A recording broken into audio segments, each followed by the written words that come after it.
University మంచి భవిష్యత్తు కోసం తెలుగు విద్యార్థులు ఇష్టపడే యూనివర్సిటీ. కాల్ 9059052378 9059052379. కన్నా కూడా మీ జీవితమే చాలా మీ అభిమానులుగా మాకు నేర్పుతుంది. నేను ఈ మాట మాట్లాడి మీ చేత ఇంకా ఎక్కువ మాట్లాడించుకుంటున్నానేమో. ఏం కాదు, వద్దులేండి. కాదు కాదు, నాకు ఒక చిన్న పద్యం లాంటిది తమిళంలో గుర్తుకొస్తుంది. ఈ ప్రోగ్రాం తెలుగు ప్రోగ్రాం అయినప్పటికీ అది చెప్పాలనుకుంటున్నాను. తమిళ పెద్ద బాల శిక్ష లాంటి ఏదో ఒక పుస్తకంలో ఉండే ఫస్ట్ ఇది అనుకుంటా. నల్లారై కాண்பதுவும் நன்றே நலமிக்க நல்லார் சொற் கேட்பதுவும் நன்றே నల్లార్ గుణంగళ్ ఉరైపదుவும் నన్రే అవరోడు ఇనంగి ఇరుపదుவும் నన్రే. అది మీ గురించే రాసి ఉంటారేమో అబ్బా అని. ఎందుకంటే చెప్తున్నాను, కొందరు ఏమి చేసినా బాగుంటుంది. ఎలాగో చెప్పనా అండి, అధరం మధురం, వదనం మధురం, హసితం మధురం, వసితం మధురం, ఏమి చేసినా అందంగా ఉంటుందంటారే. నిజంగానే చెప్తున్నాను, మీరు మాట్లాడితే అందంగా ఉంటుంది, పాడితే అందంగా ఉంటుంది, మీతో సమయం గడిపినా అందంగా ఉంటుంది. ఇందులో ఏమీ అతిశయోక్తి లేదు.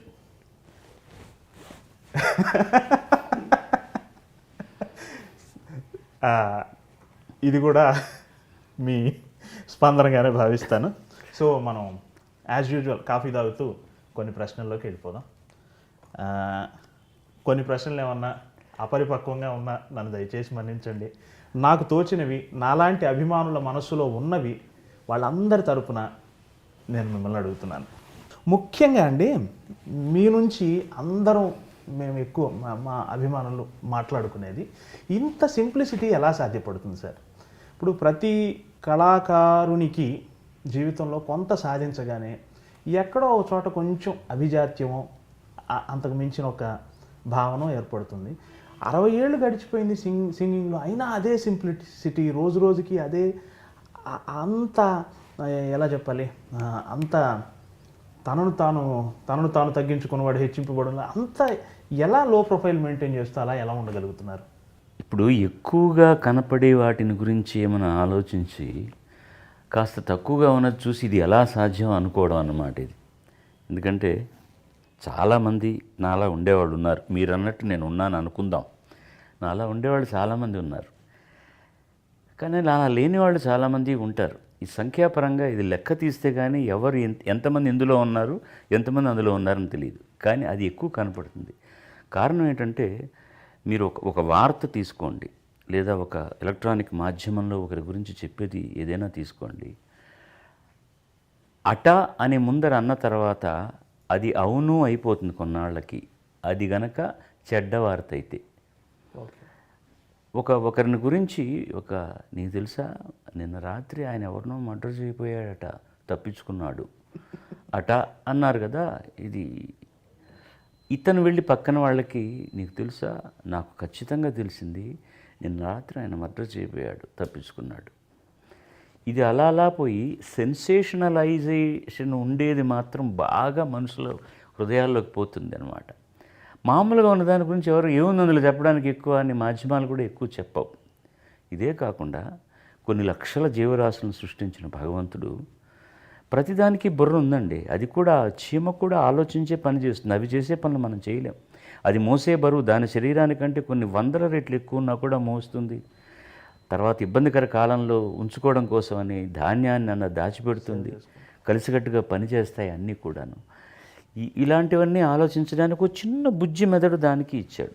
కానీ వీటన్నిటికంటే మనిషికి యుక్తాయుక్త విచక్షణ, ఒక మంచి చెడు గురించి ఆలోచించడానికి, మనం చేసే ఒక పని వల్ల వీళ్ళకి ఇబ్బంది కలుగుతుందా, మంచి కలుగుతుందా అని ఆలోచించడానికి ఒక మంచి మేధను ఇచ్చి దేవుడు, నువ్వు వీటన్నిటికంటే విరుద్ధంగా ఉన్నావు కాబట్టి నువ్వు నీలా ఉండాలి, మనిషిగా ఉండాలి అని.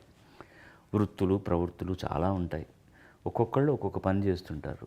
దాంట్లో గొప్ప సాధనలు సాధించిన వాళ్ళు ఉంటారు, సామాన్యులుగా ఉండిపోయిన వాళ్ళు ఉంటారు. కానీ అందరూ మనుషులే. ముఖ్యంగా ఇలాంటి మాధ్యమంలోకి వచ్చాక, సినిమాలోకి వచ్చేసిన తర్వాత, సినిమాకు సంబంధించిన ప్రతి వాళ్ళు కూడా అంతా పైనుంచి దేవలోకం నుంచి ఊడిపడ్డారని అనుకునేటటువంటి తెగ జాస్తి. ఎందుకంటే మామూలు మనిషి చేయలేనిది అవతల వాడు సినిమాలో చేస్తుంటే, ఇది సాధ్యం కానిదైనా సరే మనం అలా ఉండలేం కదా. అందుకని స్టక్ అంటారు చూడండి, అలా ఈ హీరోలని, వాళ్ళని, హీరోయిన్స్ని ఇలా చూడడం అలవాటు అవుతుంది. సో నాలాగా మామూలుగా ఉండేవాళ్ళు చాలామంది ఉన్నా కూడాను మిగతా వాళ్ళు కాస్త ఇలా చూసేసరికి ఆయన చూడరా ఎంత సింపుల్గా ఉన్నారు అంటారే తప్పించి దీనికి పోలిక సాపత్యం అంతే, వేరే ఏం లేదు. మనిషిలా ఉండాలి. తను చేసే పని, తనకు వచ్చే కీర్తి అది తానంతటా అదే వస్తుంది. రాలేదనుకోండి దానివల్ల ఏం ఇబ్బంది లేదు. అందుకని తర్వాత నేను అనుకున్న ఒక పాలసీ ఏంటంటే, ముఖ్యంగా నేను ఆలోచించేది, మీరు నన్ను అడిగారు ఈ ప్రశ్న కాబట్టి, ఇది ఏనాడు కలలు కన్నటువంటి వృత్తి కాదు. నేను బాగా పాడతానని 10 మంది చెప్తే ఓహో నేను కూడా మిగతా చోట్ల బాగా పాడుతున్నాను, నాకు కూడా ప్రైజులు వస్తున్నాయి కాబట్టి బాగానే పాడుతున్నాను, ఇది నాకు ప్రత్యేకంగా దొరికిన ఒక వరం. మా తండ్రి గారి నుంచి సంక్రమించింది, మా అమ్మగారి నుంచి సంక్రమించింది, దేవుడిచ్చింది అనుకున్నాను తప్ప నా టెక్నికల్ కళ మాత్రం ఇంజనీర్ కావాలని. సో ఎన్నో తమాషా మలుపులు తిరిగి నేను మొట్టమొదటి పాట పాడిన తర్వాత కూడా కోదండపాణి గారు నువ్వు కనీసం 40 ఏళ్ళు పాడుతావు, నువ్వు డిసిప్లిన్గా ఉంటే అని అన్నప్పుడు కూడా ఏదో భ్రాతృవాత్సల్యంతో అంటున్నాడు ఈయన అనుకున్నాను తప్పించి, మహా అయితే 10 పాటలు పాడతానేమో. ఇప్పుడు ఘంటసాల గారు, పిబి శ్రీనివాస్ గారు, అప్పుడే పరిచయమైన యేసుదాస్ గారు, వీళ్ళందరూ ఉండగా ఈ కుర్రవాడిని సంగీత పరిజ్ఞానం అంటే వ్యాకరణం తెలియని వాడిని ఎవడు ఎన్నాళ్ళు పెంచి పోషిస్తారు అని అనుకున్నానే తప్ప, నేను బాగా పాడతానని తెలుసు, కానీ వాళ్ళతో పోల్చుకొని నేను ఆ స్థాయికి రాలేను. ఏదో ఈ 10 పాటలు పాడిన దానివల్ల దొరికిన పారితోషికంతో మా నాన్నగారికి నాకు చదువుకి ఖర్చును కొంచెం ఆ భారం తగ్గించగలనని అనుకున్నాను తప్ప, అది ఇంతింతై వటుడింతై అన్నట్టుగా ఎలా జరిగిందో నా కృషి లేదని నేను అన్న కానివ్వండి, దీని వెనకాతల ఒక దైవకృప ఉందని, నా జన్మకి ఏదో కారణం ఉందని అనిపిస్తుంది. లేకపోతే ఈరోజు కూడా ఏమీ థియరీ తెలియకుండా, సాపాసా తెలియకుండా, ఒక సరళీస్వరం అంటే ఏంటి, జంటస్వరం అంటే ఏంటి తెలియకుండా, ఇప్పుడు 50 ఏళ్ళు, మీరు ఇంతకుముందు 60 అన్నారు, కాదు 50 ఏళ్ళే, 50 ఏళ్ళు ప్రయాణం చేయగలుగుతున్నానంటే ఇది కేవలం నా ప్రజ్ఞ అనుకుంటే మాత్రం అంతకంటే అవివేకం ఉండదు. ఇందులో నా కృషి చాలా ఉంది, ఒక 50% ఉంది. ఆ 50% చాలదు. ఈ 50% కాకుండా భగవంతుడి దయ, జనం నన్ను విని మెచ్చుకునే రీతి, ఇవన్నీ ఉన్నాయని అవగాహనకు వచ్చినప్పుడు మన పాలు తక్కువ కదా, మిగతా వాళ్ళు ఏదో కారణం వల్ల మనల్ని నడిపిస్తున్నారు కాబట్టి వాళ్లకు సేవకుడై వినమ్రుడుగా ఉండడమే మంచిది. నువ్వు సేవకుడు అంటే ఇంటికి వెళ్ళి సేవ చేయక్కర్లేదు. వాళ్ళు ఏం ఎక్స్పెక్ట్ చేస్తున్నారు నీ దగ్గర నుంచి, ఇతను బాగా పాడతాడని ఒక కితాబ్ ఇచ్చేశారు, ఆ బాగా పాడడం వరకే పాడడం మంచిది, పాడలేనప్పుడు పాడకూడదు, వదిలేయడం మంచిది. ఇలాంటి సిద్ధాంతాలతో నేను వెళ్తున్నాను. వీలైతే మన వల్ల ఒకటికి మంచి జరగాలి, లేకపోతే అసలు ఎవరి జోలికి వెళ్లకుండా ఉండడం, హాని చేయకుండా ఉండడం మంచిది. అండ్ ఇది లో ప్రొఫైల్ మనం కావాలని మెయింటైన్ చేసేది కాదండి. బహుశా నా రక్త కణాల్లో ఉందేమో అది. ఇలా ఉండడం చాలా న్యాయం అనిపిస్తుంది మనిషి అన్నవాడు. అందుకోసం అని చెప్పి ఇలా ఉన్నాను తప్ప ఇది ఇందులో ఏదో నేను ఒక్కడనే ప్రత్యేకతను కాదు. అమితాబ్ బచ్చన్ లేరండి, ఆయన సాధించిన దాంతో పోలిస్తే నేను సాధించిందంతా. లతా మంగేష్కర్ గారు లేరా, ఆవిడ బట్టలు ధరించి చెప్తూ కూడా సింపుల్ దుస్తులు ధరిస్తారు, చాలా సింపుల్గా మాట్లాడతారు, ఎవరిని నొప్పించరు. ఇప్పుడు మన జానకమ్మ గారు కానీ, సుశీల్ గారు కానీ, యేసుదాస్ గారు కానీ వాళ్ళు మాట్లాడుతున్నప్పుడు చాలా హాయిగా ఉంటుంది. వీళ్ళందరికంటే ఏం గొప్పని నేను దీనివల్ల మీరు అన్నట్టుగా ఇది ఎలా సాధ్యం అని అంటే, ఇది ఏదన్నా సాధించగలిగినటువంటి ఒక వస్తువు అయితే అది సుసాధ్యం దుస్సాధ్యం అనుకోవచ్చు. ఇది మన చేతుల్లో ఉన్న పని మనం చేస్తున్నప్పుడు ఇది దుస్సాధ్యం అనుకోవాల్సిన అవసరం లేదు. నాకు వచ్చిన చాలా అవార్డులు రివార్డుల కంటే కూడా ఎవరైనా ఇలాంటి మాట అన్నప్పుడు నాకు భారతరత్న 10 వచ్చినంత ఆనందపడతాను నేను. అంటే ఇప్పుడు ఇప్పుడు బోనస్ 60 దాటిన తర్వాత బోనస్లో బతుకుతున్నవాడు ప్రతివాడు కూడా, బోనస్లో బతుకుతున్న నాకు ఇంతకంటే కీర్తి ఇంకేం అక్కర్లేదు. దీనికంటే బాలసుబ్రహ్మణ్యం మంచి మనిషి అనిపిస్తే సార్, దానికని ప్రత్యేకంగా నేను పనిచేసేది ఏం లేదు. మీరు అడిగిన ఒక చిన్న ప్రశ్నకి ఇంత వ్యవహారం చెప్పాల్సి వచ్చిందండి. మీ సీనియర్ల ప్రస్తావన మీరు మీ మాటల్లో ఇప్పుడు ధ్వనించింది. లతా మంగేష్కర్ గారు, జేసుదాస్ గారు. పర్టికులర్గా నేను అడగాలనుకుంటుంది, జేసుదాస్ గారి ప్రయాణం మీ ప్రయాణం దాదాపు ఒకే కాలంలో జరిగింది. కొద్దిగా వారు మీకంటే 4 సంవత్సరాలు 5 సంవత్సరాలు సీనియర్ ఆయన. మీరు వారికి గురుస్థాయిని ఇస్తారు ఏ రోజైనా. నేను అడిగేది ఏంటంటే, మీ ప్రయాణంలో మీరు వారిని అంతగా వారిని దాదాపు నెత్తిన పెట్టుకునేంత గౌరవం మీకు ఉంది. మీ ఇద్దరి ప్రయాణంలో అది ఎలా దాన్ని కొంచెం వర్ణిస్తారండి? ఒకే కాలంలో ఒకే సినిమాలో వారి పాటలు ఉండేవి, మీరు మీ పాటలు ఉండేవి. అంటే మీ మధ్య పోటీ ఉందా అని అపరిపక్వంగా నేను అడగను, కానీ మీ మీ మీ ఇది అడగను అంటూ అడిగేశారు కదా. అంటే ఆ అందమైన ప్రయాణం గురించి చెప్పండి సార్. ఇప్పుడు మేమిద్దరం ఒకే సినిమా పరిశ్రమలో ఉన్నా కూడా చాలా దగ్గరగా ఉన్న నాళ్ళు చాలా లేటర్గానే వచ్చింది. ఓకే. ఎందుకంటే మేము అప్పుడు కలిసి పాడిన పాటలు తర్వాత కంటే మొదట్లో రోజుల్లో 2, 3 ఉండేవి అంతే. ఆయన చూసి నేను భయపడేవాడిని. ఓకే. మేధావి, పెద్దవారు, ఆల్రెడీ ఆయన ఒక దేవుడిలాగా ముఖ్యంగా మలయాళం రాష్ట్రాల్లో కీర్తింపబడుతున్న వ్యక్తి. అర్భకుణ్ణి నేను ఆయనతో కలిసి పాడుతున్నాను, ఎలా పాడగలను ఏంటి అనే దృష్టి ఉండేది కాబట్టి నేనే దూరంగా ఉండేవాడిని. ఆయన కూడా కొంచెం రిజర్వ్డ్గా ఉంటారు మనిషి. అప్పుడు మీ పట్ల అదే వాత్సల్యం కదా వారు.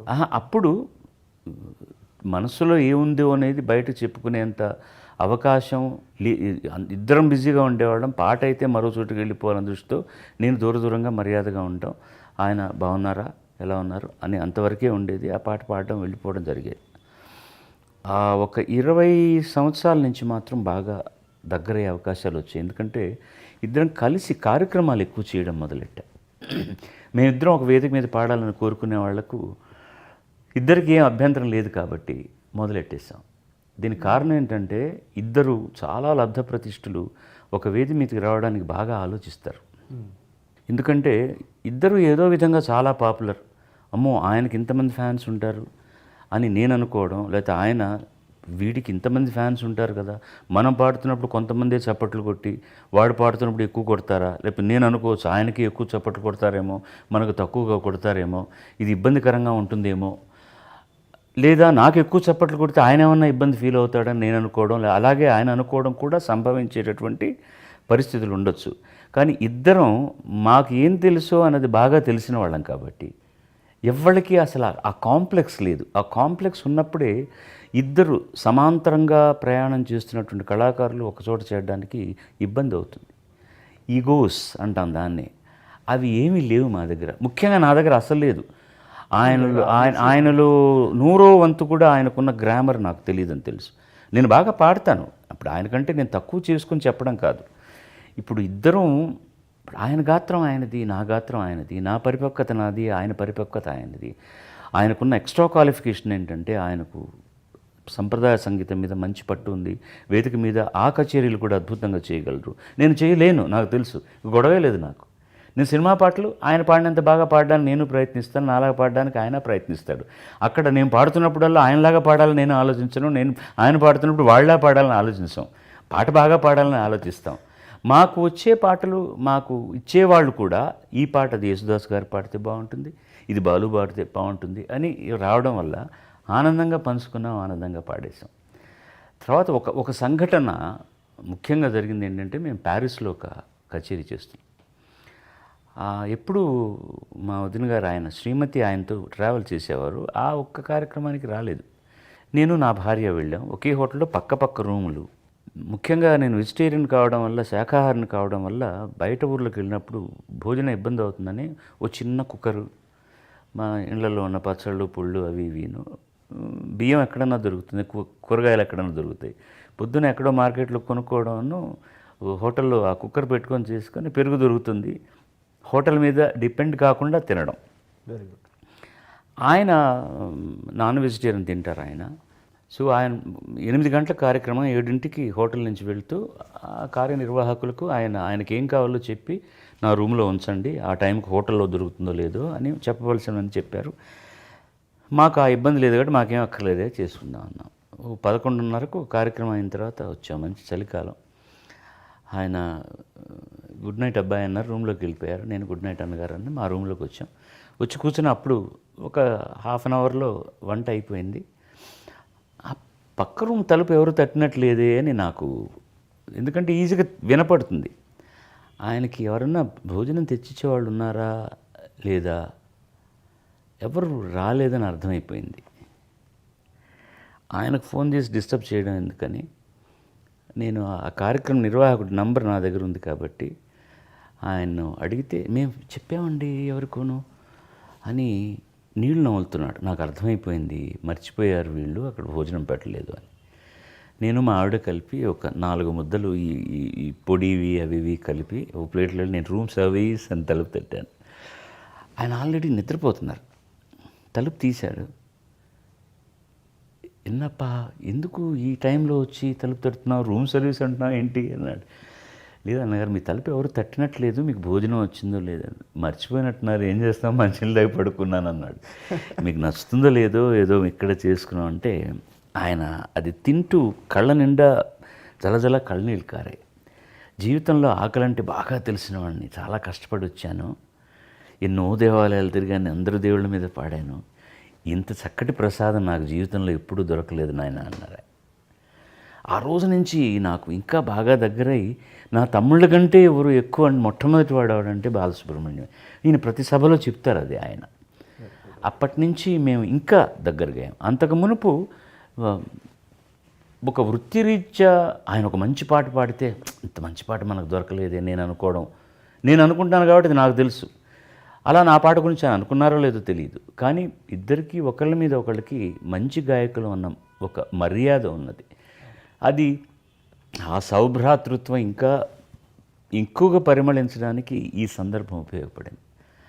ఆయన మా నాన్నగారు దాదాపు 20 సంవత్సరాలు ఉంచా వృత్తి చేసి త్యాగరాజ ఆరాధనోత్సవాలు నెల్లూరులో చేసేవారు. పోయిన సంవత్సరం 50 సంవత్సరం. మా నాన్నగారు పరమపదించి 25 ఏళ్ళు పైన అయింది. ప్రతి సంవత్సరం నేను ఒక గాయకుడిని గాయనిమణిని అక్కడికి తీసుకెళ్ళి పాడించడం ఆనవాయితీ. ఈ పోయిన సంవత్సరం అడగంగానే ఆయన వచ్చారు, ఒక్క పైసా తీసుకోకుండా ఆయన వచ్చి ఆ వేదిక మీద నేను ఆయనకు సాష్టాంగంగా ఆయన కాళ్ళకు మొక్కాలని నా కోరిక. మా నాన్నగారు ఇచ్చిన వేదిక అది. ఆయన చలించిపోయారు. నా మీద గౌరవం ఉందని తెలుసు, ఇంతమంది నువ్వు పెద్దవాడి రా, ఎందుకు నాకు కాళ్ళకు దండం పెడతా, నేను పెద్దవాడిని, మీరు నాకంటే పెద్దవాళ్ళు కాబట్టి మీ కాళ్ళకు దండం పెట్టడం తప్పులేదు అని ఆయనకు ఒక జ్ఞాపిక ఇచ్చాం. మా నాన్నగారు మొట్టమొదట ప్రారంభించినప్పుడు ఆ వేదిక మీద మొట్టమొదటి పాడినవారు చెంబై వైద్యనాథ భాగవతార్ యేసుదాస్ గారి గురువు గారు. ఆ బొమ్మ చూసి ఆయన చాలా కదిలిపోయి, మా గురువుగారు ప్రారంభించిన వేదిక మీదకి నేను రావడానికి 50 ఏళ్ళు పట్టిందన్నమాట అన్నారు. అంటే ఎంత సంస్కారం ఉన్నవాడు. సో ఆ బేసిక్ సంస్కారం ఉన్నప్పుడు ఏ విధమైన ఇబ్బంది రాదండి మనుషులు, హాయిగా జరిగిపోతుంది. ఒకవేళ ఇప్పుడు మీరు అన్నయ్యని గురించి అడిగారు కాబట్టి నేను చెప్పాను, మిగతా ఎవరైనా అటు ఇటుగా ఉన్నా కూడా నేను చాలా సర్దుకుపోతాను. వాళ్ళే వీడు ఇంత మంచివాడు ఏంట్రా వీడితో మనం ఇలా పోటీ పెట్టుకున్నాం అనుకునే స్థితికి వచ్చేస్తారు. చాలామంది అలా అయ్యారు. చాలామంది నా మీద విమర్శలు చేసి చివరిదాకా అలా ఉన్నవాళ్ళు ఉన్నారు. నేను దాన్ని పట్టించుకోను. ముందు నాకు తెలియాలి నేను చేస్తుంది కరెక్టా కాదా అని. నేను సరిగ్గా ఉన్నాను అనుకున్నప్పుడు మిగతా వాళ్ళు ఏమనుకుంటే నాకేంటి. నన్ను ఎక్కువ నన్ను పొగడొద్దని అనేవాడిని, తెగనాడే వాళ్ళ గురించి కూడా నేను పట్టించుకోను. ఈ బయటి ఊళ్ళకి లేదా బయట దేశాలకు వెళ్ళినప్పుడు మీకు ఇటువంటి ఇబ్బందులు ఎదురవుతూ ఉంటాయి కదండి నిర్వాహకుల నుంచి? చిన్న చితగా జరుగుతాయండి, వాళ్ళు మనుషులే, ఏదో జరుగుతుంది. మా వల్లే మీకు ఒక ఇబ్బంది జరిగింది. వీలుంటే ఈ ఇంటర్వ్యూ సందర్భంగా నేను క్షమాపణ కూడా చెప్పుకోవాలనుకుంటున్నాను. ఒకసారి మైసూర్లో మనం షూట్ చేస్తున్నప్పుడు ఆ రోజు భోజనం రాలేదు. మనం ఎక్కడ రామనగర జిల్లాలో మేల్కోటలో షూట్ చేస్తున్నాం. బహుశా అదే మన మొట్టమొదటి షూట్. అయితే ఆ రోజు భోజనం రాలేదు, ఏదో బండి ఆగిపోయింది మైసూర్లో. ఆగిపోతే నేను మీ దగ్గరకు వచ్చి చాలా భయంగా చెప్పాను, సార్ భోజనం కొంచెం లేట్ అవుతుందేమోనండి. ఏం పర్వాలేదండి, 2 అరటిపళ్ళు ఉన్నా చాలు అన్నారు మీరు. అది నిజంగా అది మీ సంస్కారానికి సంస్కారం కాదండి. ఇప్పుడు సమస్య వచ్చినప్పుడు ఆ సమస్య కావాలనేది వచ్చిందా లేకపోతే అనుకోకుండా జరిగిందా అన్నప్పుడు దాన్ని అనుసరించి మనం పోవాలి. కానీ ఏం సాధిస్తాను అప్పుడు మీ మీద కోప్పడి నేను అంటే భోజనం ముందు చెప్పించాలని తెలీదా, అది జాగ్రత్తగా చూసుకోవాల్సిన డిపార్ట్మెంట్ లేదా, లేనిపోని గొడవ రప్చర్ అయ్యి ఆ తర్వాత వర్క్ సక్రమంగా జరగదండి. మీ మీద నా కోపమే పనిచేస్తూ ఉంటుంది, మీరు నన్ను నిర్లక్ష్యం చేశారన్న భావనే నాలో ఉంటుంది. అందంగా జరగాల్సిన ఒక క్రియేటివ్ ఆర్ట్ చండాలం అయిపోతుంది. ఆ రోజు మేల్కోట దేవాలయ ప్రసాదం మనందరికీ భోజనంగా వచ్చింది, కాసింత పులిహోర, కొద్దిగా పాయసం. అంతకంటే మీరు ఏం భోజనం అరేంజ్ చేసినా నాకు తృప్తిగా ఉండేదా చెప్పండి. అందుకనే జీవితమే అడ్జస్ట్మెంట్ అండి. ఒకరినొకరు అనుసరించకపోతే భార్యాభర్తల మధ్య కానీ, అన్నదమ్ముల మధ్య కానీ, తల్లిదండ్రుల మధ్య కానీ ఏమీ జరగదు. జీవితం అంతా కూడా మనకు చక్కగా సిమెంట్ రోడ్ వేసేసి BMW మెర్సిడీస్లోనో వెళ్ళాలంటే కుదరదు. అడపదడప ఆ బండి కూడా ఆగిపోతుంటుంది, మనమే నెట్టాల్సి వస్తుంది, మనమే ఇంకోటికి సహాయం చేయాల్సి వస్తుంది. అలా తీసుకుంటే ఏది ఇబ్బంది లేదండి, హాయిగా జరిగిపోతుంది. అవును అవును. ఇటువంటి మంచి అభిప్రాయాలు మీ నుంచి వస్తాయి అని నాకు తెలిసే నేను ముందు నా జీవితమే నా సందేశం అనగలిగే అర్హత ఉన్న వ్యక్తిని కలుస్తున్నాం అన్నాను. ఓకే, ఇది 10 మంది కనుక ఈ నన్ను నమ్మి, అది ముఖ్యం. ఇప్పుడు కెమెరాలు ఉన్నప్పుడు రకరకాలుగా చాలామంది మాట్లాడతారు, అది ఏది హృదయాంతరాళాల్లోంచి వస్తుంది, ఏది ఇక్కడి నుంచి వస్తుంది, 10 మందిని మభ్యపెట్టడానికి ఏం చెప్తున్నారు అని విచక్షణ వివేచన ఉన్నవాళ్ళు చాలామంది జనం ఉన్నారు. సో అందులో కొద్ది మందికైనా నా మీద నమ్మకం కలిగి, అరే నిజం కదా, జీవితం చాలా చాలా చిన్నది జీవితం, దీన్ని అందంగా అనుభవించాలి, కానీ దాన్ని ఎందుకు కరకుముళ్ళు దారిలో పడేసుకుంటాం మనం అనుకునే వాళ్ళు ఉంటే, మీరన్న సందేశానికి నేను తల ఒగ్గుతాను సార్, ఒప్పుకుంటాను. సంతోషం. ఇంకొక మహానుభావుడిని గుర్తు చేయాలనుకుంటున్నాను.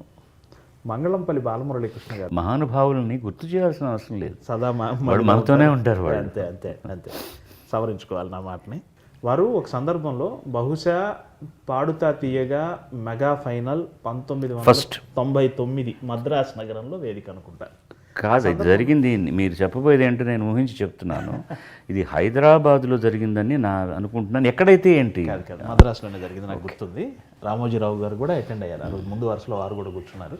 రాజేశ్వరరావు గారిని వేదిక మీద తీసుకొచ్చి చివరి దశలో ఉన్న మహాదేవన్ గారిని, ఆ రోజు జడ్జెస్ వచ్చి సుశీలమ్మ గారు, సౌందరరాజన్ గారు, ఎల్లారీశ్వరి గారు అనుకుంటా. ఆ సందర్భంలో వారు ఒక మాట అన్నారు, 10 సంవత్సరాలు కష్టపడితే బాలు నన్ను కలుసుకుంటాడు, ఏకవచనంతోనే అన్నారు. అదే మాటను అలాగే చెప్పడం వల్ల నేను ఏకవచనం వాడాను. 10 సంవత్సరాలు కష్టపడితే బాలు నన్ను కలుసుకుంటాడు, 10 సంవత్సరాలు నేను కష్టపడ్డా బాలును కలుసుకోలేను అన్నారు. అది సరైన మాట, అది కాదు ఆయన అన్నది. బాలు కాస్త కష్టపడితే నాలాగా పాడగలడు, నేను కష్టపడ్డా మా అబ్బాయిలాగా పాడలేను అన్నారు. ఇప్పుడు దీని గురించి మీరు ఏం అడుగుతున్నారు? అదే అంతటి వాత్సల్యం, అంతటి ప్రేమ దాంట్లోనే ఉంది జవాబు. నన్ను అబ్బాయి అని పిలుస్తున్నారంటే నేను ఆయనకి ఏమవుతాను? పుత్రుడిని అవుతాను. ఖచ్చితంగా. పుత్రవాత్సల్యంలో వాడు ఇంత మంచి చేసినా ఇంతగా కనపడుతుంది. నేను దాన్ని గనక నిజమని నమ్మి, అంటే కొంచెం ప్రాక్టీస్ చేస్తే బాలమురళి అంత పేరు వచ్చేస్తుంది నాకు. ఆయన అలా పాలేడు, ఇంతకంటే ఏం కావాలి మన కీర్తి అనుకుంటే అక్కడే రాయదగిలి బాళ్ళు పడిపోతాను. అది వాత్సల్యంతో వచ్చే ఒక ఉత్ప్రేక్ష. అంటే నా మీద ఆయనకు నిజమైన ఆస్తి కదా. అంతేనండి, దీనికి మించింది లేదు. ఎప్పుడైనా కూడా ఎపిటాఫ్ అన్నది మనకు లేదు, కానీ ఎవరిదైనా పరమపదించిన తర్వాత ఒక శిలాఫలకం రాస్తారు కదా, ఫలానా వాళ్ళు పుట్టిన తేదీ దాని మీద రాయగలిగితే వీటిలో ఉన్న మంచి లక్షణాలు ఇవి, వీళ్ళు ఉన్న చెడు లక్షణాలు ఇవి అని కూడా రాయగలిగితే బాగుంటుంది. రాయలేరు ఎవరైనా కూడా. సో అల్టిమేట్గా అలాంటి ఎపిటాఫ్ ఏదైనా, if somebody can write on my సమాధి మీద రాయగలిగితే, ఇప్పుడు ఎవరికైనా ఇబ్బంది, అదేంటండి అంత మాట అనకండి, చెవికి ఇబ్బంది, ఇప్పుడు 100 ఏళ్ళ తర్వాత అయినా చనిపోవాలి కదండి.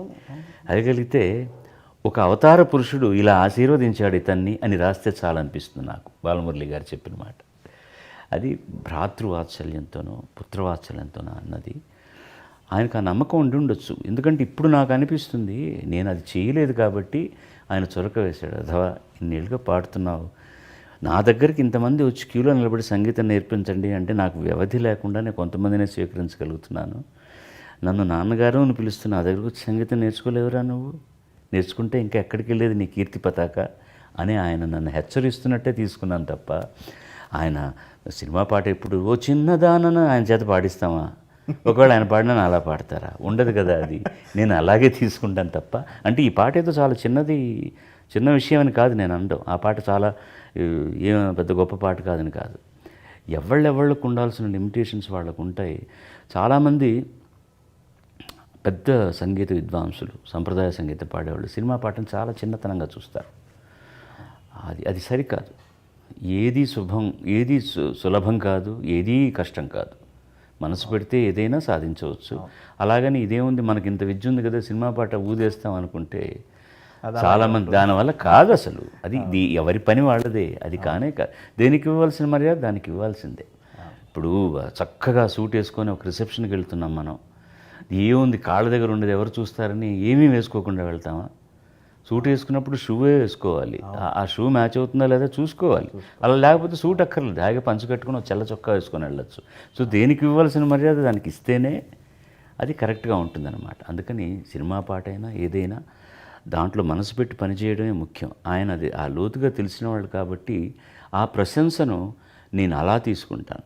నువ్వు ఎందుకురా ఇంకా సంప్రదాయ సంగీతం నేర్చుకోలేదు అని ఆయన ఒక చిన్న ఝలక్ ఇచ్చారు. అందరి ప్రేమను పొందగలగడం నా లతా అదృష్టం. మంగేష్కర్ గారు మిమ్మల్ని ప్రేమిస్తారు, ఆశా భోంస్లే గారు, సుశీలమ్మ గారు, జానకి గారు, వారి తర్వాత వచ్చిన వీళ్ళంతా మీ కొద్ది తర్వాత తరం వాళ్ళు, ఇంతమంది ప్రేమని బహుశా ఇంకే కళాకారుడికి ఇంత ప్రేమ నిధి ఉండదేమో కదా. నా గర్వం అదే సార్.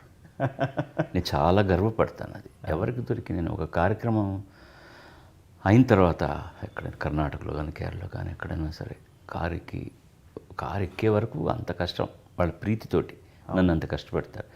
ఎక్కి వెళ్తుంటే బారులు తీరి కారుతో పరిగెత్తుకొచ్చి ముసలి ముద్దగా చిన్న నమస్కారం అయ్యా నమస్కారం అన్న అంటారు. కళ్ళు ఇంకా ధారాపాతంగా దుఃఖం వస్తుంది.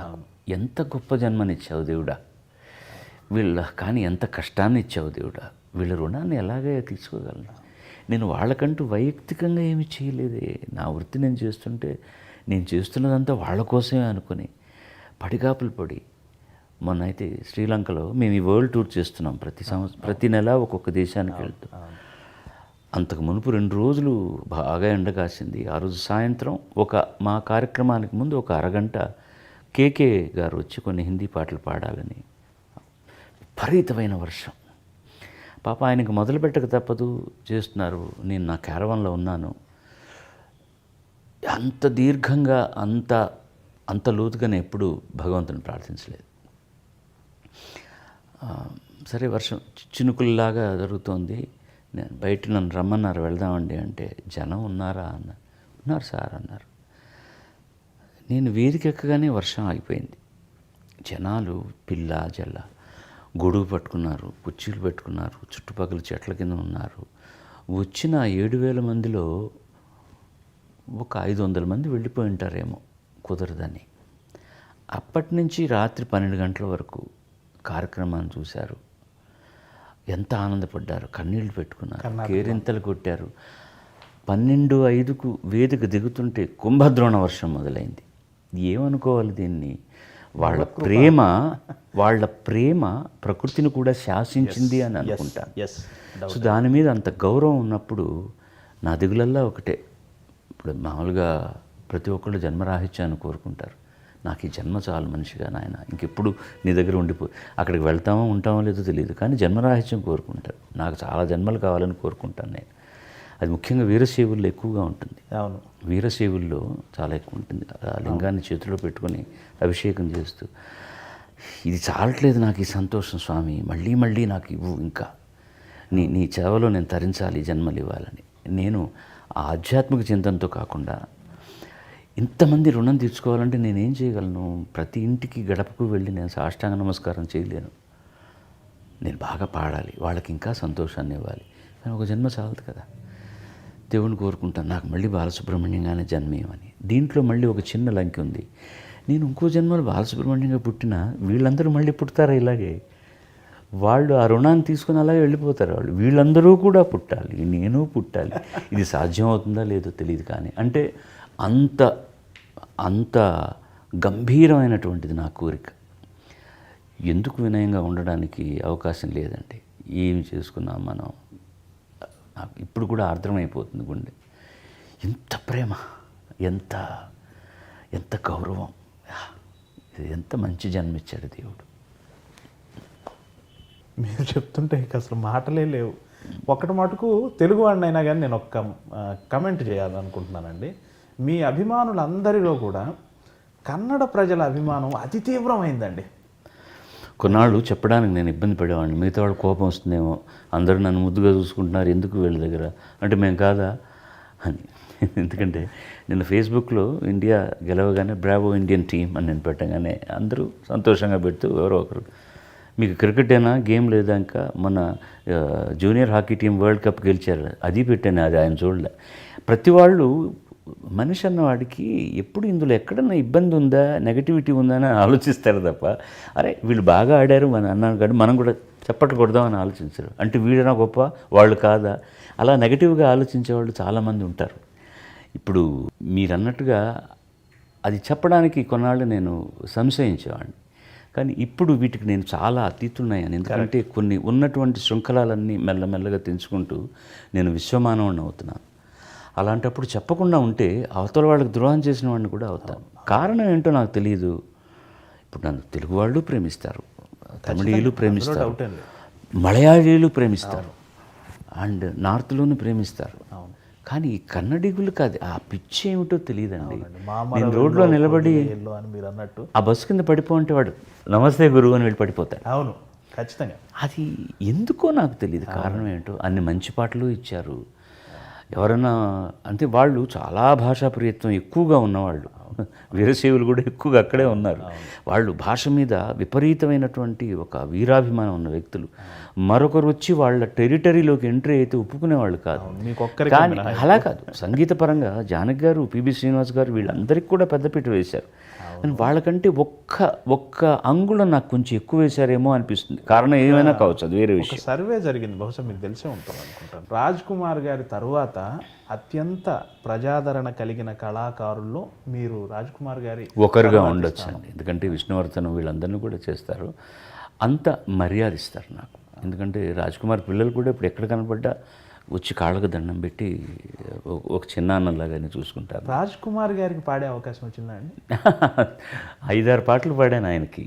ఇది కాదు గొప్ప విషయం, రాజ్ కుమార్ గారు నాకు పాడారు, అది గొప్ప విశేషం. రాజ్ కుమార్ గారికి ఇప్పుడు ఘంటసాల గారు నాగేశ్వరరావు గారికి, రామారావు గారికి పాడుతున్నప్పుడు మరొకరు పాడడం ఎంత కష్టమో నాకు అంత కష్టమైంది. వారు పరమపదించిన తర్వాత కూడా జనం అంగీకారం ఇద్దరి మొహాల మీద నా గొంతుకు వినిపించడానికి తెర మీద చాలా కాలం పట్టింది. సరే, దాని కృషి నాదేదో ఉంది, ఆ కథ అందరికీ తెలిసిందే.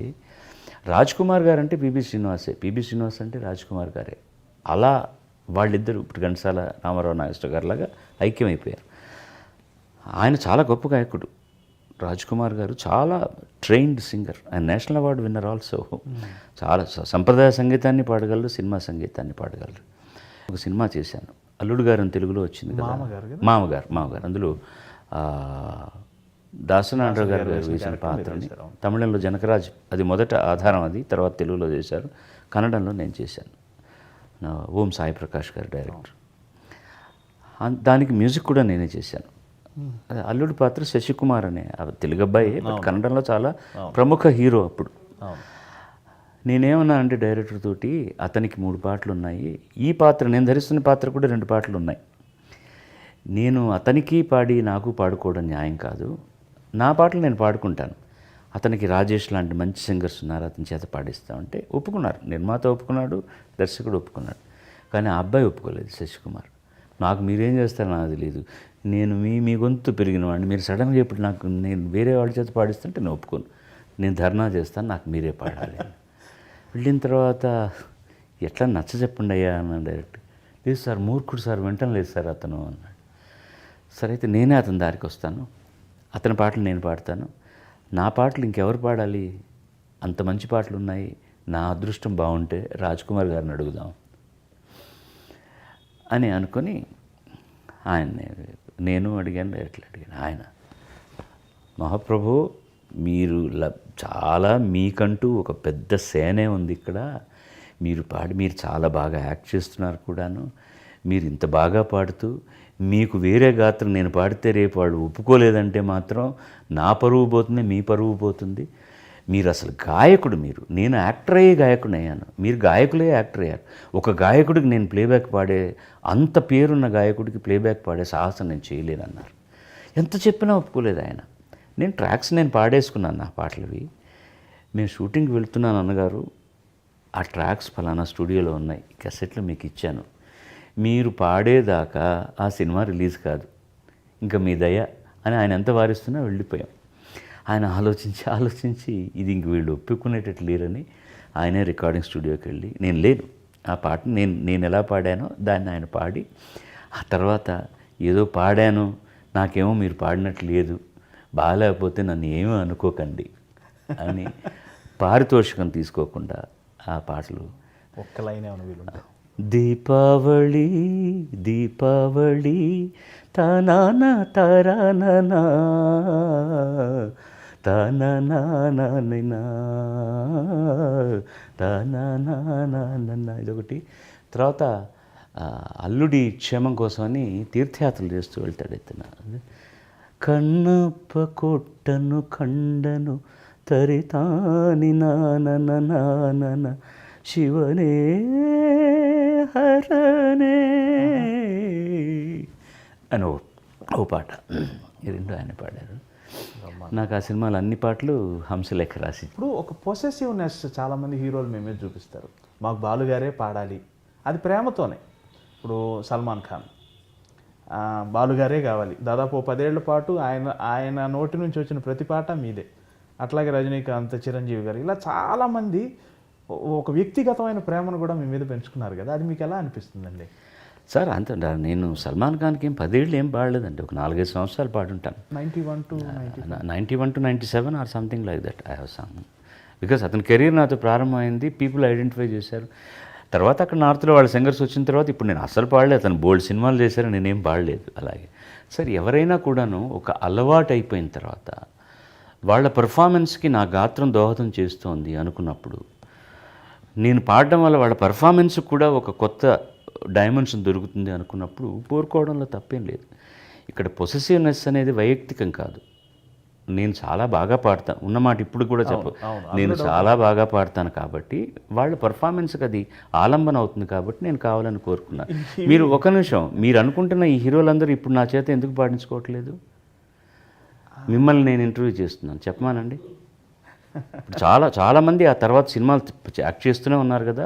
ఇప్పుడు ఉన్నటువంటి లబ్ధ ప్రతిష్ఠలైన ఆర్టిస్టులందరికీ నేను పాడాను, వాళ్ళు మొదలుపెట్టినప్పటి నుంచి పాడుతూనే ఉన్నాను. గత 7-8 ఏళ్ళుగా వాళ్ళు బాలుగారే కావద్దు అని ఎందుకు అనుకుంటున్నారు? కారణం ఒకటే ఉండాలి, నేను బాగా పాడలేని దశలోనన్నా ఉండాలని వాళ్ళు అనుకోవాలి. కాదు, నేను అలా లేను. ఎందుకంటే అలా ఉన్న దశ వస్తే నేను వెళ్ళిపోతాను. ఇది కాలచక్రంలో జరిగే మామూలు పరిణామం అంతే.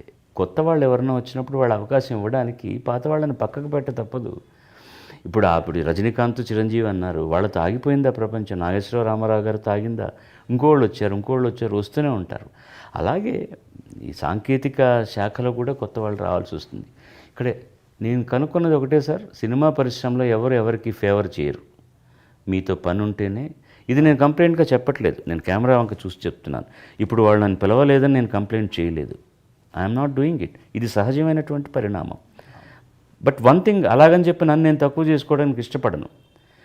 నా చేత పాడించుకోకపోవడం అనేటటువంటిది వాళ్ళ నష్టం, దురదృష్టం అన్ను నేను. మీరు ఎవరు పాడినా సరే నెక్స్ట్ అదే పాట నేను పాడితే ఎలా ఉంటుంది నాకు తెలుసు.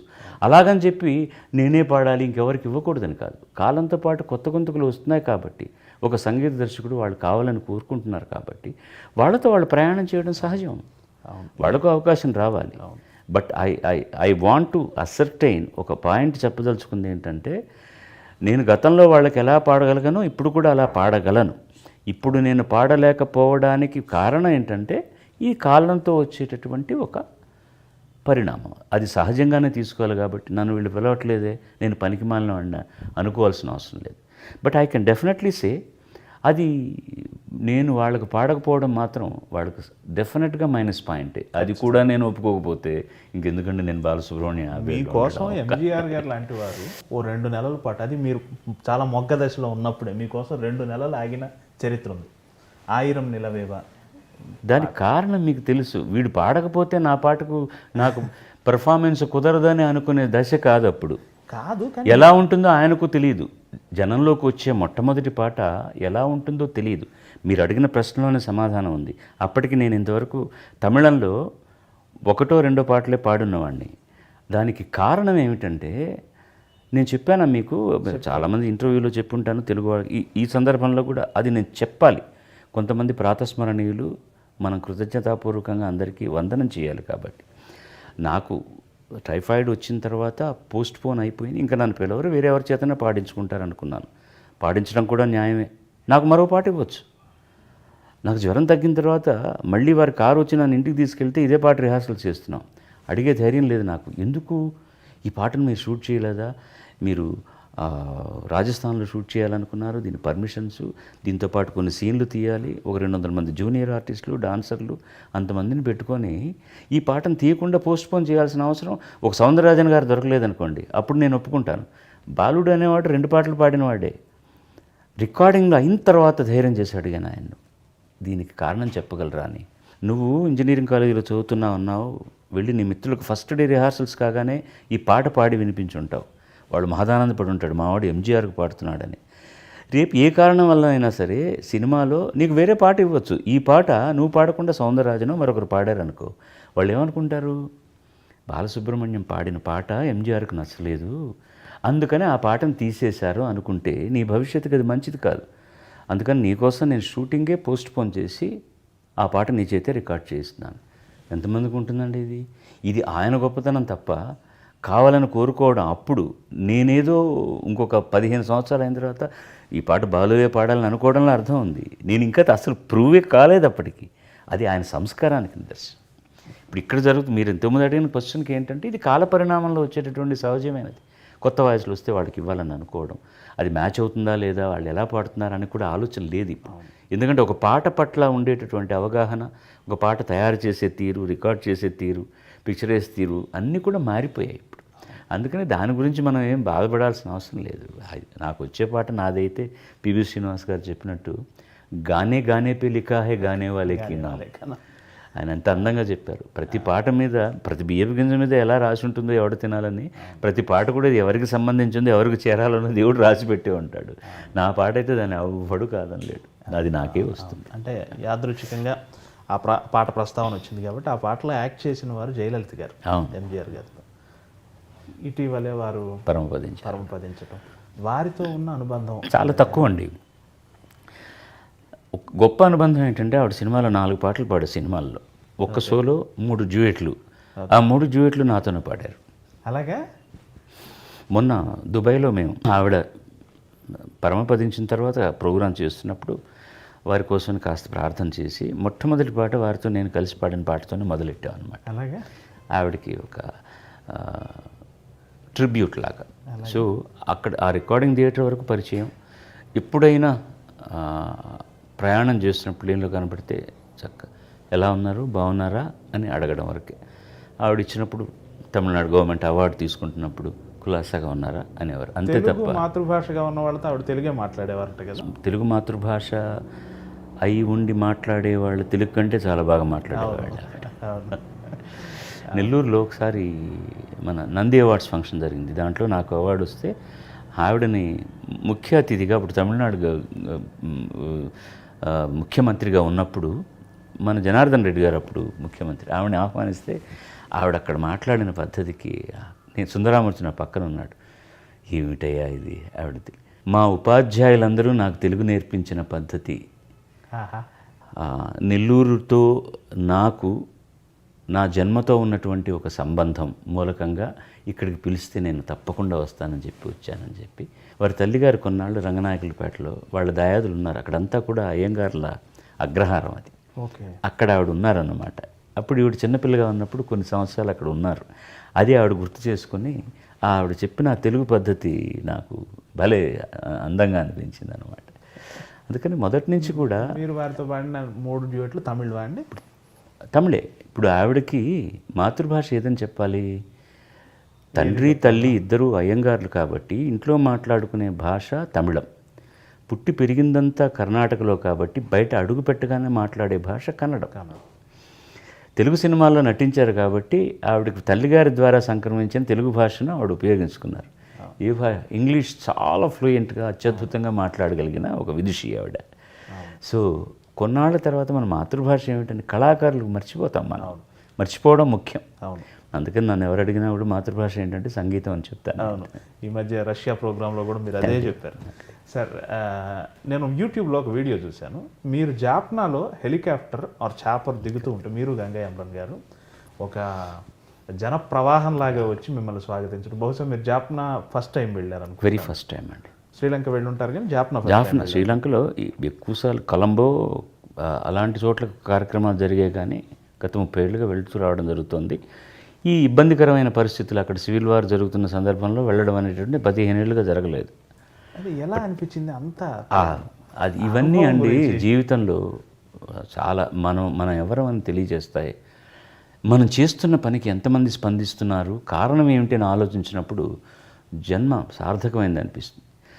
వాళ్ళు చివికి చితికిపోయినటువంటి తమిళ కుటుంబాలు ఉన్నాయి అక్కడ. ముఖ్యంగా యుద్ధం ఎక్కువగా జరిగింది అక్కడ. అక్కడి నుంచి రెక్కలు తగిన పక్షుల్లాగా ఒంటి రెక్కతో ఎగిరి ఎక్కడెక్కడో దేశాంతరాల్లో వెళ్ళిపోయి వాళ్ళ బతుకుతున్న వాళ్ళు, వాళ్ళ తాలూకు ఉండిపోయిన వాళ్ళు, మళ్ళీ తిరిగి వచ్చిన వాళ్ళు అక్కడ ఉంటూ సాంస్కృతిక కార్యక్రమాలకు దూరం అయిపోయారు. ఒక రేడియో టెలివిజన్ తప్ప వాళ్ళకు వైయక్తికంగా ఆర్టిస్టులను చూసే అవకాశం రాలేదు. దానికి బోల్డ్ కారణాలు వచ్చాయి. ఒక్కోసారి ఎవరన్నా వెళ్దామన్నా కూడాను ఇంకా తమిళీయులకు అక్కడ రావాల్సినటువంటి గౌరవం రాలేదు కాబట్టి ఎవరు వెళ్ళకూడదని ఆంక్షలు విధించిన కొన్ని సంస్థలు ఉన్నాయి. ఇలాంటివి జరుగుతున్న సందర్భంలో వాళ్ళకి దొరకలేదు. ఈసారి కూడా నేను వెళ్తున్నప్పుడు కొంతమంది మీరు వెళ్ళొద్దండి, ఇది ప్రభుత్వం, వాళ్ళకి మేము చాలా మంచి చేస్తున్నామని అడ్వాంటేజ్గా మాట్లాడడానికి మీ కార్యక్రమం దోహదం అవుతుందంటే నేను ఒకటే చెప్పాను, నేను ఇవన్నీ ఆలోచించట్లేదు. ఇప్పటికీ 3 నెలల నుంచి పబ్లిసిటీ జరుగుతోంది. It's a sold out show. ఆ టికెట్లు కొనుక్కున్న తమిళీయులు ఎవరైనా ఒక్కరైనా సరే నాకు ఒక ఉత్తరం రాసి మీరు రావద్దు సార్ అని అంటే నేను వెళ్ళను. లేకపోతే ఎంతమంది నన్ను నియంత్రించినా నేను వెళ్ళి తీరుతానన్నాను.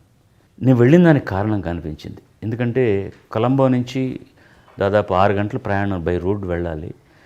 టైం సేవ్ చేయడం కోసం నా కోసం హెలికాప్టర్లో తీసుకెళ్ళారు. అది కూడా ఒకసారి వెళ్ళడానికి మధ్యలో అనురాధపురంలో దిగి రీఫ్యూయల్ చేసుకోవాలి, మళ్ళీ వెళ్ళాలి.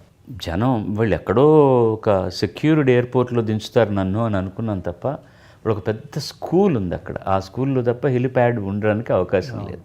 పైనుంచి చూస్తున్నప్పుడు ఇంత జనం ఉన్నారు కదా, పోలీసులు ఉన్నారు కనపడుతున్నారు, కాకి యూనిఫామ్ నియంత్రిస్తారనుకున్నా. దిగి వెళ్ళే వరకు ఆగారు, ఎందుకంటే చాపర్ కాబట్టి వాళ్ళకు భయం ఉంటుంది. ఇక ఆ తర్వాత ఏ పోలీసులు నియంత్రించలేకపోయారు, కట్టుదిట్టం చేయలేకపోయారు. పట్టున్నారు, ముద్దు పెట్టుకుంటున్నారు, తాకుతున్నారు, ఏడుస్తున్నారు, అన్నీ చేస్తున్నారు. నేను ఇలా వెళ్ళిపోయాను. మిగతా వాళ్ళు ఏదో కర్రలు తీసుకొచ్చి అది ఇదే వదలండి అది ఇది అంటున్నారు. నేను ఏం పర్వాలేదు లేండి సార్, ఎవరు మేడ పడి తొక్కారు నన్ను అని అలా వెళ్ళి కారు ఎక్కబోతూ కారు మీదకి ఎక్కి అందరికీ నమస్కారం పెట్టి వెళ్ళాను. వాళ్ళు profusely they apologize to me, the security కానీ మిగతా వాళ్ళందరూ కానీ, మేమేం చేయలేకపోయాం సార్, సారీ మీకేమన్నా ఇబ్బంది కదని చాలా ఎంజాయ్ చేశాను అయ్యా. నేనేమిటో నాకు చెప్పారు వాళ్ళు. నేను ఇవాళ రావడానికి కారణం ఏంటో నాకు బాగా తెలిసింది. నేను రావడం వల్ల వాళ్ళు ఎంత ఆనందపడుతున్నారో తెలిసింది. ఇంతకంటే కావాల్సిన అవసరం లేదని. సముద్రం బ్యాక్డ్రాప్గా ఉంటుంది స్టేజీ, ముందర సముద్రం, అంత జనం ఉన్నారు, అంత బాగా ఎంజాయ్ చేశారు. ఎంత ఆనందం వస్తుందండి ఇది కదా. ముఖ్యంగా ఇప్పుడు కుర్రతనం పొగరలో ఉన్నప్పుడు ప్రోగ్రాం చేసినప్పుడు జనం రావడం, మనం రాత్రి ఇంకో ఊరు వెళ్ళడం, ప్రయాణాలు చేయడం. ఇప్పుడు ఇంకా వాళ్ళ కోసం పాడగలగడం, వాళ్ళు రావడం, ఆనందించడం మన ప్రొఫెషన్కి, మన వృత్తికి ఒక పరమార్థం దొరికింది అనిపిస్తుంది. ఎక్కడున్నా వాళ్ళు మనవాళ్ళే కదా సార్. అయ్యా, భారతీయులు అందరం. అవును, సుష్మా స్వరాజ్ ఒకసారి పార్లమెంట్లో అంటున్నారు, సిర్ఫ్ సీమా పార్ హై వే లోగ్ ఇసీలియే హమ్ ఉన్కో ఛోడే కదా. మరి ఇప్పుడు మొన్న వరకు కలిసే ఉంది. గొయ్యి తీసి ఇలా లాగి అవతల పెట్టేయలేదు కదండి పాకిస్తాన్ కానీ, శ్రీలంకన్ కాలుతో తన్ని నీళ్లలో దూరంగా నెట్టేయలేదు కదా. నేను చిన్నప్పుడు రాస్తున్నప్పుడు భారతదేశపు నైసర్గిక స్వరూపము ఎల్లలు అంటే ఉత్తరమున హిమాలయము, దక్షిణమున శ్రీలంక, పడమట అరేబియా సముద్రము, ఉత్తరమున బంగాళాఖాతము అని చెప్పుకున్నాను తప్పించి ఇప్పుడు పాకిస్తాన్ లేని చోటుని ఎక్కడా చెప్పలేదు. అదే గుండె బరువు ఎక్కుతుందన్నమాట. ఇప్పుడు ఆ నైసర్గిక రూపాన్ని చూస్తుంటే వాళ్ళు విడిగా ఉండొచ్చు, ఇది రాజకీయపరమైన తేడా తప్ప జనాల్లో కూడా అది లేదండి. మనం ఏదో క్రికెట్ వచ్చినప్పుడు రాజకీయం గురించి మాట్లాడతాం కానీ వాళ్ళు రావడాలు, ఆనందపడ్డాలు, సంగీతం వినడాలు, సినిమాలు చూడాలు అన్నీ జరుగుతాయి. ఇది కేవలం ఒక రాజకీయానికి సంబంధించిన వివక్ష అంతే. పాకిస్తాన్లో మీకు ఎంతమంది అభిమానులు ఉన్నారు? అదే మీరే చెప్పారు. నూర్జహాన్ ఒకసారి ఒక ఇంటర్వ్యూలో మీ గురించి ఆ దేశపు మల్కియా తరన్నం అని బిరుదావిడికి, అంటే సంగీత సామ్రాజ్ఞి అని ఆవిడ లతా మంగేష్కర్నే అన్నారు. అలాగా ఆవిడ ఏ లడక అచ్చాగారా ఆయన ఒక్కటి చాలదు, అంతకంటే ఏం కావాలి. ఒకసారి నేను హ్యాంబర్గ్లోనే ఎక్కడో రోడ్డు మీద వెళ్తుంటే ఒక అతను నన్ను దాటి వెళ్ళి మళ్ళీ వెనక్కి వచ్చి ఆపు ఎస్పీ బాలసుబ్రహ్మణ్యం అయినా అన్నాడు. నేను ఎక్కడో బాంబే నుంచో గుజరాత్ నుంచో ఉన్నాడని, భారతీయుడని అవును అన్నాను నేను. సార్ ఏదో కాదర్ ఖాన్ అని ఏదో చెప్పాడు, నేను I'm from Peshawar, I'm so మీ అంటే చాలా ఇష్టం, మీ పాటలు చాలా ఇష్టం అన్నట్టు. గుండె ఉప్పొంగదండి, ఎందుకు కాదు? సంగీతానికి ఎల్లలు లేవు, రాజకీయానికి ఎల్లలు ఉన్నాయంటే. ఖచ్చితంగా ఖచ్చితంగా. ఇక్కడ విషయం ఏంటంటే ప్రతి రాజకీయ నాయకుడు పార్టీలకు అతీతంగా మిమ్మల్ని అభిమానిస్తారు ఒక కళాకారుడిగా. ప్రధానంగా నేను ప్రస్తావించదలుచుకుంది ఏంటంటే మోడీ గారికి మీ పట్ల ప్రత్యేకమైన అభిమానం ఉంది. మరి బహుశా మీరు ఆ విశేషాలు పంచుకుంటారో లేదో నాకు తెలియదు, కానీ స్వచ్ఛ భారత్కి ఆయన ఏరి కోరి మిమ్మల్ని బ్రాండ్ అంబాసిడర్గా పెట్టారు సౌత్ నుంచి. ప్లస్ నేను విన్నది ఏంటంటే ఆయన మీ కళ పట్ల కూడా చాలా అనురక్తి ప్రదర్శిస్తారు, మీ పట్ల చాలా ప్రత్యేకమైన అభిమానం అని విన్నాము. ఇది కొంచెం ఈ నిజానికి కాస్త దూరమైన అతిశయోక్తి ఇది. అలాగే ఆయన నా పట్ల మాట్లాడిన 2 ముక్కల వల్ల కానివ్వండి, ఏదైనా కానివ్వండి, ఆయన నాకు గౌరవం చూపిస్తున్నాను. గౌరవం ఉంది తప్ప అంత ఇంటిమసీ లేదు మా ఇద్దరి మధ్య. ఇప్పుడు ఇక్కడ చాలామంది బ్రాండ్ అంబాసిడర్లు నేను ఒకడిని. దానికి కారణం ఆయన మాత్రమే కాదు, ఇక్కడ ఉన్నటువంటి వాళ్ళని అడిగి ఎవరైతే దానికి మర్యాద ఉంటుందో అడగడం, వెంకయ్యనాయుడు గారు లాంటి వాళ్ళు సంప్రదించినప్పుడు ఫలానా వాళ్ళని చెప్పడం నాకు వచ్చింది. కానీ ఆయన ఏరుకోరి నన్ను పెట్టలేదు దానికి. ఆయన నా పట్ల చూపించిన గౌరవానికి ఒకే ఒకసారి సందర్భంలో ఆయన కలుసుకున్నాను, నిదర్శనం అదే. పోయిన సంక్రాంతి సందర్భంలో మన నాయుడు గారు, వెంకయ్య నాయుడు గారు ప్రతి సంవత్సరం అక్కడ ఒక సంరంభం జరుపుతారు. దానికి అందరు రాజకీయ నాయకులు వస్తారు, పార్టీకి అతీతంగా అందరూ వస్తారు. అక్కడ ఉన్నటువంటి తెలుగు, తమిళ, కేరళ, కన్నడ సంఘాలకు సంబంధించిన వాళ్ళందరూ వచ్చి వాళ్ళ ఓ నృత్యం, ఓ పాట పాడడం జరుగుతుంది. ఆ సందర్భంలో తెలుగులో నేను చేసినటువంటి ఈ స్వచ్ఛ భారత్ గీతాన్ని విడుదల చేయడానికి మామూలుగా ముఖ్యమంత్రి గారు రారు, ఆయన ఎన్నో పనులు ఉంటారు. దీనికనే ఆయన రిక్వెస్ట్ చేస్తే వచ్చారు. ఆయన వచ్చి వేదిక మీద ఒకటే కుర్చీ, ఆయన ఎవరూ కూర్చోలేరు. వేదిక మీద కళాకారులు పర్ఫామ్ చేసి వెళ్ళిపోయేవారు. నాయుడు గారు మైక్ పట్టుకుని ఉంచుకుని వాళ్ళకు ధన్యవాదాలు చెప్పడం జరుగుతోంది. వచ్చిన వాళ్ళందరినీ ఆహ్వానించడం జరుగుతోంది. ప్రైమ్ మినిస్టర్ గారు వచ్చారు. నేను ఇంతకుముందు చీఫ్ మినిస్టర్ ప్రైమ్ మినిస్టర్ గారు వచ్చారు. వేదిక మీద ఆయనకు ఒక ఆసనం ఉంది, కూర్చున్నారు. కూర్చుని ఆయన మాట్లాడిన తర్వాత, ఆయన చాలా ముక్తసరిగా మాట్లాడిన తర్వాత, అందరికీ శుభాకాంక్షలు తెలిపిన తర్వాత ఇది ఆయన చేత విడుదల చేయించి అది ప్లే చేశారు. ఆయన నుంచుని ఉన్నారు, నేను నుంచుని ఉన్నాను. నేను ఆయన్ని అయిన తర్వాత ఉపస్థిత్ కీజియే అన్నాను నేను. ఆప్ బైఠి అన్నారు ఆయన. అక్కడ ఒకటే కుర్చీ ఉంది. ఈ లోపల గబగబా వెంకయ్యనాయుడు పురమాయంతో ఇంకో కుర్చీ తెచ్చి వేశారు. అయినా కూడా మీరు కూర్చోండి అన్నాను ఆయన్ని. పెహలే ఆప్ బైఠి అన్నారు.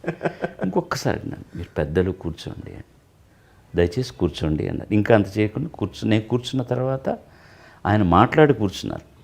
పాట విన్నాం, ఎంత బాగుందో మీ అందరికీ తెలుసు. ఆయన 50 ఏళ్ళుగా పాడుతున్నారని చెప్పారు నాయుడు గారు.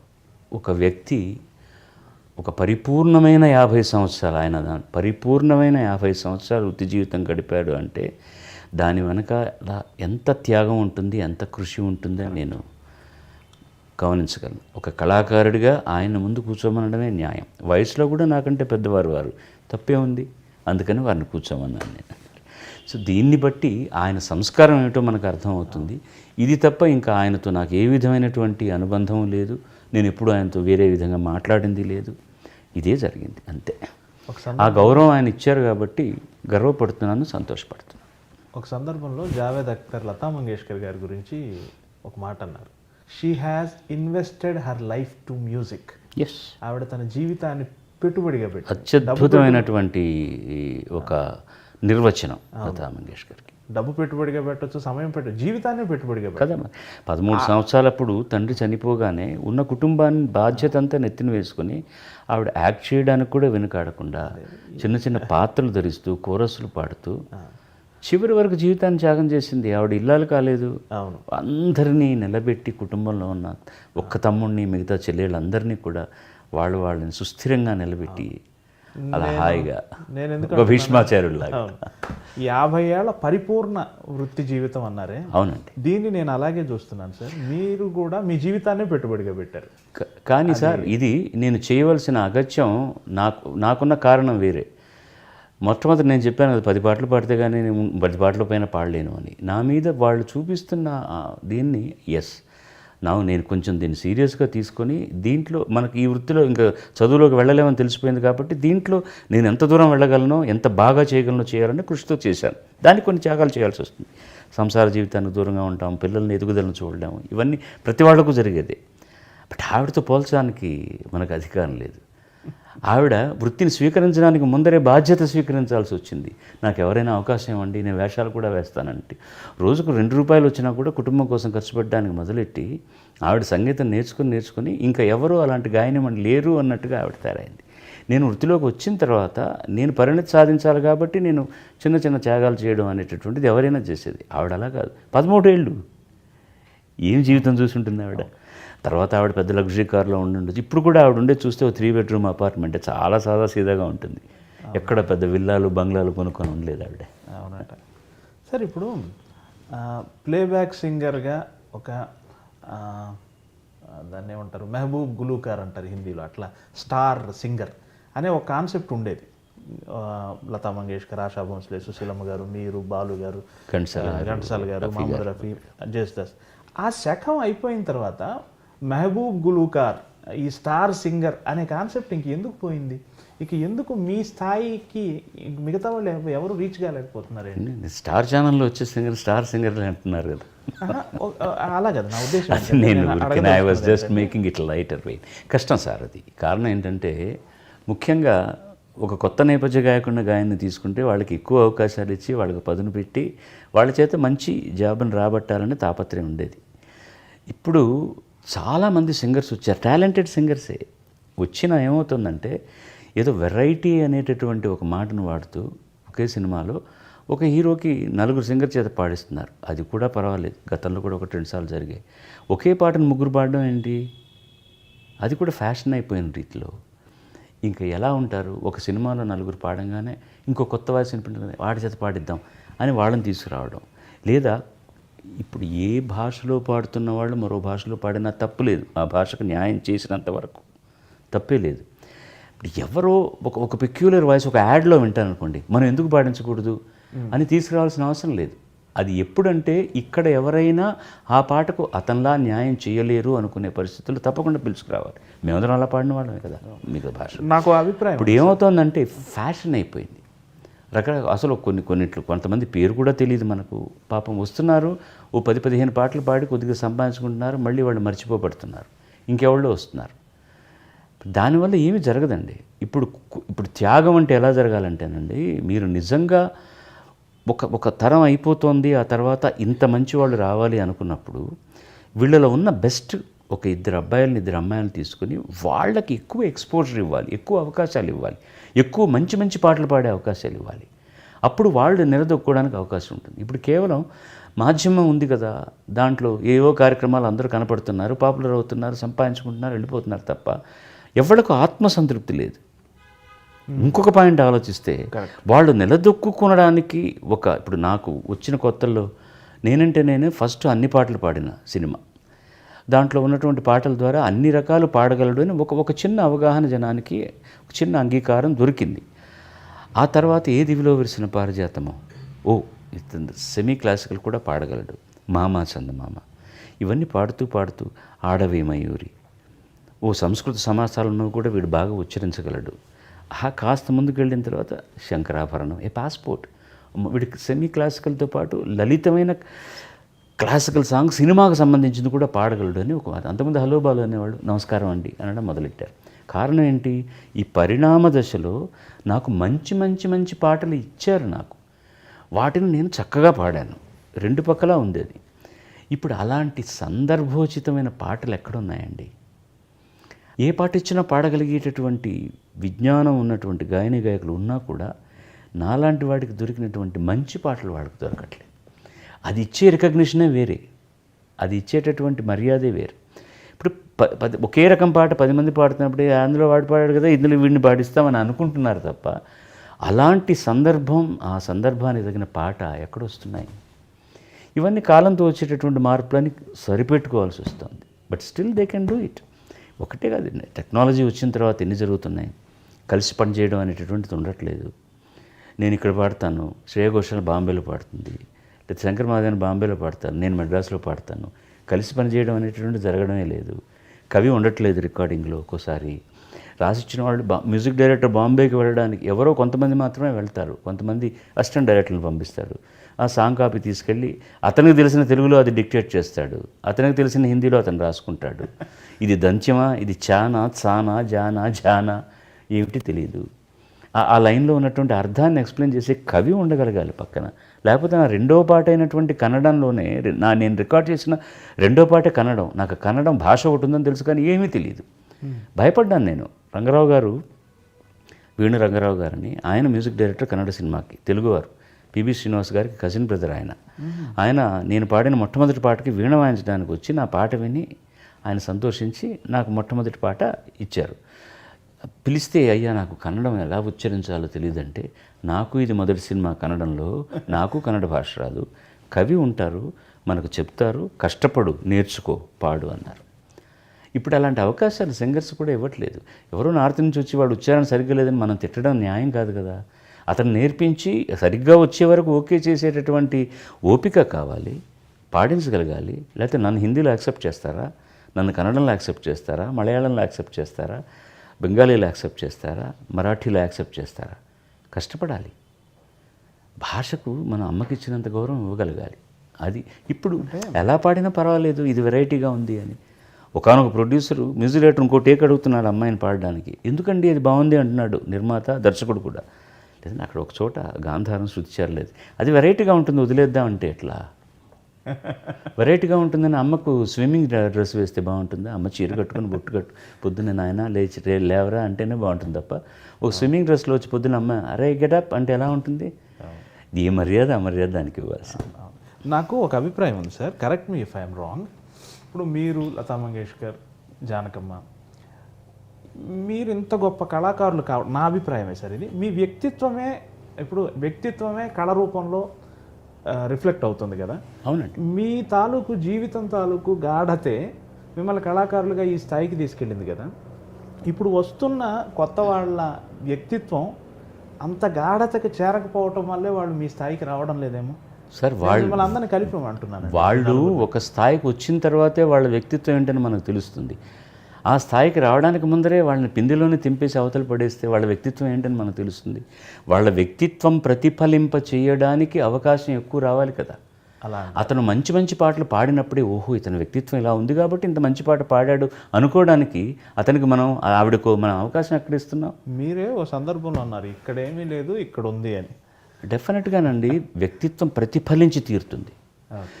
నీ గుండె ఎలా ఉందో, నీ మనసు ఎలా ఉందో, నీ బుద్ధి ఎలా ఉందో అది పాటలో కనపడుతుంది. ఆ చిన్న ఈర్ష్యాద్వేషాలు ఉంటే బాగోదండి. నేను ఈ సందర్భంలో ధైర్యంగా ఒక ఎగ్జాంపుల్ చెప్పదలుచుకున్నాను. నా ఎదురుగుండా వచ్చి చేతులు నిలుపుకుంటా ఆహా మీకంటే లేని వాళ్ళు అందరూ అన్నవాళ్ళు, వాళ్ళని ఇంటర్వ్యూ చేస్తున్నప్పుడు మీరు ఎందుకండి మీరు బాగానే పాడుతున్నారే, అన్నీ బాలసుబ్రహ్మణ్యం పాడారు లేదండి, అంత రాజకీయం అండి తొక్కేశారు అని అన్నటువంటి వ్యక్తిత్వం ఉన్నవాళ్ళు, అలాంటి వ్యక్తిత్వం ఉన్నవాళ్ళు అక్కడే ఉంటారు అంతే. ఇప్పుడు నాకు యేసుదాస్ గారి కంటే బాగా పాడాలని తాపత్రయం ఉండాలి, నేను దాన్ని కృషి చేయాలి, బాగా పాడగలగాలి. యేసుదాస్ ఏం పాడుతున్నాడు, ఆయన పాటకు రాకుండా చేయడానికి నేను ఏదైనా ప్రయత్నం చేయగలనా అని ఆలోచిస్తే నువ్వు అక్కడే ఉంటావు. కానీ ఎవరిని రాలేం లేదు. నేను ఏమన్నా బస్ స్టాండ్కి వెళ్ళి ఈ రైల్వే స్టేషన్కి వెళ్ళి మనుషులు పెట్టి నువ్వు రావద్దా ఆగిపోయి ఇక్కడ నీ ఎవరో పాడడానికి, ముందు నా మాట చెప్తే వినే మ్యూజిక్ డైరెక్టర్లు నువ్వు సార్ నేను తప్ప ఎవరు పాడడానికి వీలేదు అంటే అప్పుడు నా గాత్రం ఎంత, నా స్థాయి ఎంత, నువ్వు కాదు ఇంకోటి పోరా అని పక్కకు తోస్తారు. నేను నా స్థాయిని సంపన్నం చేసుకోవడం కోసం కష్టపడ్డానే తప్ప ఇంకెవరు రాకూడదు అనలేదు. మా సీనియర్ కళాకారులు కూడా నేరుగా సభల్లోనే అన్నాడు, అయ్యా ఘంటసాల గారు ఉన్నప్పుడు ఏదో కామెడీ పాటలు అవన్నీ మాకు ఇచ్చేవారు, కొంతమంది హీరోలకు పాడాం. ఇతను వచ్చిన తర్వాత సేనాధిపతి దగ్గర నుంచి సైనికుడి దగ్గర నుంచి రాజు దాకా ఇతనే పాడుతున్నాడు, మాకు రావట్లేదు అంటే నేను పాడిన పద్ధతి అది వాళ్ళకి నచ్చింది. నేను ఎవరికి ఎలా కావాలో అలాగ పాడాను. అది ఇప్పుడు కూడా ఆ గొప్పతనాన్ని నేను ఒప్పుకోకపోతే నాకు నేను ద్రోహం చేసుకునేవాడిని కాదండి. దాన్ని కూడా సవినయంగానే భరించాను తప్ప ఎక్కడా నేను ఒక తుల్యమైన మాట మాట్లాడలేదు. ఏదో వాళ్ళ మనసు నొచ్చుకుంది అన్నారని వాళ్ళే నా ఎదురుగుండా వచ్చి తమ్ముడు ఆహా నువ్వు పాడుతున్నట్టు ఎవరు పాడలేరు అన్నప్పుడు దాన్ని కూడా చిరునవ్వుతోనే స్వీకరించాను తప్ప నేనేనాడు ఏదో